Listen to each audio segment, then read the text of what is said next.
the weekly best buys are out with We Are Mortgages again. So I'm just going to take you through what the general overall picture is of the best buy rates and looking at SONIA's and where the market's heading, give you a bit of information about where we think things might be going. So I'm just going to make that smaller.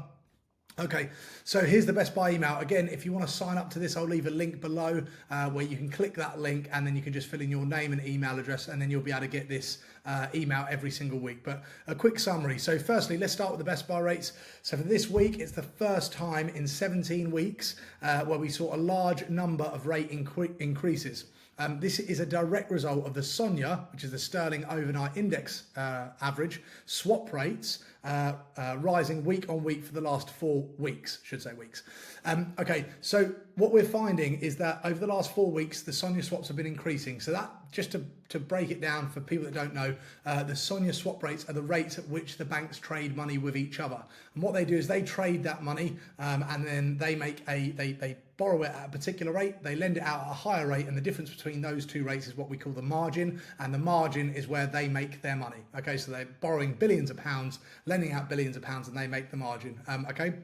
So what we've found is that the rates have been increasing over the last 4 weeks. So that gives us an indication that fixed rates will be increasing. But everyone's saying rates are going down. Yeah, the Bank of England base rate's going down. Inflation came out yesterday at 1.7%, and actually things are going down. Yeah, that's true. Okay, but the Bank of England base rate isn't the driver behind fixed rates. If you're on a tracker rate, then of course your rates are going to directly, your rate is going to directly impact when the Bank of England base rate goes down. But if you're on a fixed rate, you're coming to the end of a fixed rate deal and you're taking a new fixed rate products.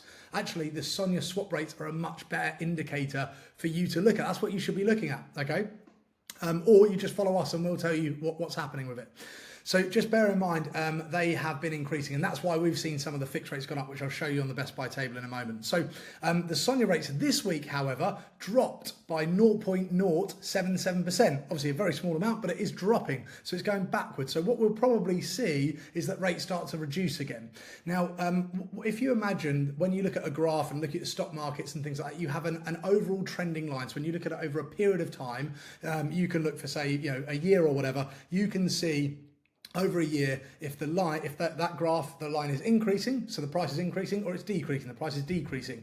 Now, throughout that, it's not a straight line, it's not linear, it doesn't just go up every single day. There'll be days where it finishes higher and lower and higher and lower. However, the overall trend is still going upwards, or in this case, what we're seeing is that the overall trend is the rates are still going downwards. So that is encouraging, it's really encouraging. Inflation was at 1.7%, which is fantastic. The target is 2%, it's below target, and that means that we're almost definitely going to see a rate drop, okay, when the Bank of England next meet. Now, of course, a couple of things to consider. We've got an autumn statement coming up later this month, and we've got the American-US election, which is happening next month. These are two massive things that could impact the way rates are going. However, remember, inflation is the biggest driver behind whether the Bank of England raise or reduce rates. So, and because that's going downward still, it's likely that we're going to see the Bank of England base rate drop. However, SONIA swap rates much more impacted by the economy and news and headlines that come out straight away, and they can change every single day. So you've just got to bear in mind over the coming weeks, we're going to see what happens to those SONIA swap rates. Okay.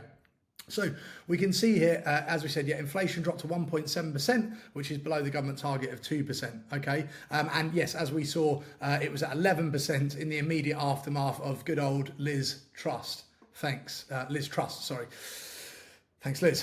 According to the Financial Times yesterday, UK house prices rise for the 6th straight month as mortgage costs fall. So as a direct result of mortgage costs falling, more buyers in the market wanting to buy property, and that's pushing the price of property up.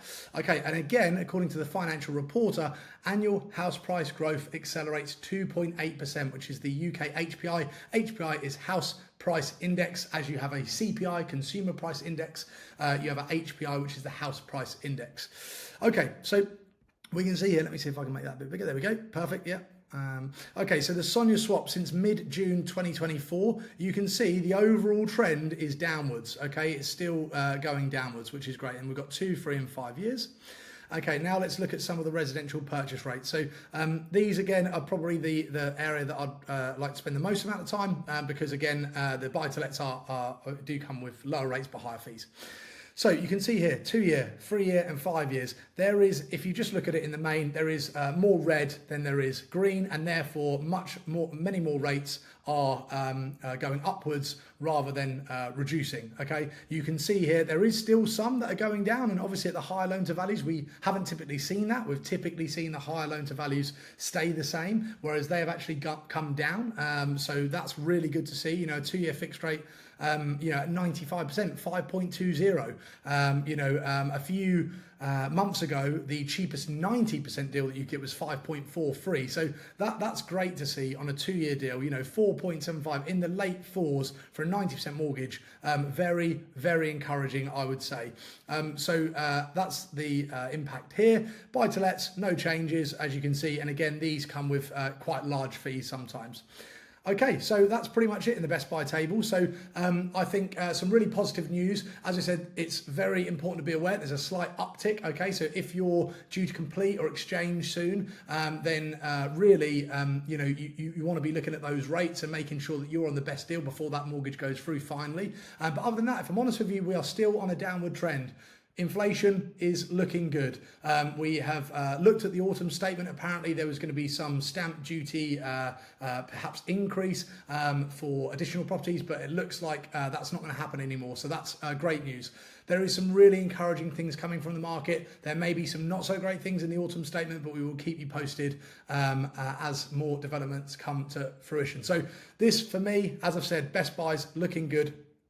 We're really happy with where things are at, and obviously if you want to contact us, if you want to find out further information, you can always ping me a message, or you can sign up and subscribe to our newsletter. So I will see you next week when next week's Best Buys are out.